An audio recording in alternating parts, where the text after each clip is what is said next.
Student, अभी हम लोग फ्लूइड मैकेनिक्स में फ्लूइड डायनामिक्स पढ़ रहे हैं, जहाँ पे एक लॉ हम लोग पढ़ने जा रहे हैं जिसे हम लोग स्टोक्स लॉ ऑफ विस्कोसिटी बोलते हैं। उसके जो की पॉइंट है उसे हमें समझना है। जो उसमें ड्रॉप की जाती है, बॉल जो ड्रॉप किया जाता है वो स्फेरिकल बॉडी होता है, राइट। उसके कुछ रेडियस होते हैं, नंबर एक। दूसरा, जिस मीडियम में हम ड्रॉप करते हैं वो मीडियम क्या होता है, रेस्ट में होता है, राइट। जो भी विस्कस मीडियम होता है वो क्या होगा, रेस्ट में होगा। ये दो कंडीशंस इंपॉर्टेंट है। उसके बाद हमें क्या समझना है, टर्मिनल वेलोसिटी समझना, बैकवर्ड ड्रैगिंग फोर्स समझना। ये दो चीज़ हमें समझना। और जब बैकवर्ड ड्रैगिंग फोर्स हम समझेंगे उसी समय हमें पता चल जाएगा कितने टाइप्स ऑफ फोर्स उस बॉल पे लग रहे हैं। ओके, चलिए हम शुरू करते हैं। आगे हम बेसिक समझते हैं बेटा। जब ये सपोज अर्थ है, कोई बॉल फ्रीली फॉल हो रही है अर्थ ग्रेविटेशनल जी के इसमें रिस्पेक्ट्स में, तो ये क्या होता है, जैसे जैसे वो फॉल करता है टाइम बढ़ता है, उसकी वेलोसिटी क्या होती है, बढ़ती है, राइट। यानी ये v1 v2 ये स्पीड क्या है, इंक्रीज कर रहा है। किससे, v equal to u plus g t से, राइट। तो इनिशियल वेलोसिटी अगर उसका यहाँ पे अगर हम लेते हैं तो ये v1 है, तो ये इसके लिए क्या होगा, फाइनल वेलोसिटी v2।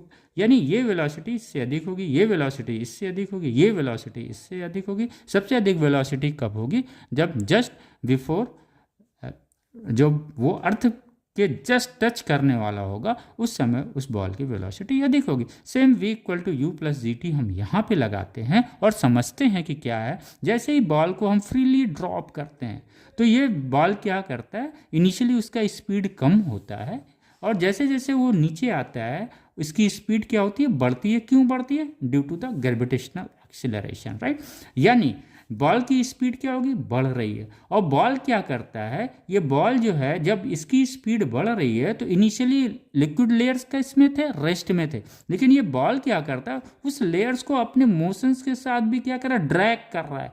इस डायरेक्शंस में मोशन है, इस डायरेक्शंस में मोशन है, तो इसी डायरेक्शंस में उस लिक्विड्स लेयर को क्या कर रहा है, ड्रैग कर रहा है। यानी लिक्विड्स लेयर मोशंस में आ जा रहा है, जो लिक्विड्स उसके टच में है, राइट। और दूसरा लेयर जो इससे अवे है वो भी क्या होगा, मोशंस में आएगा।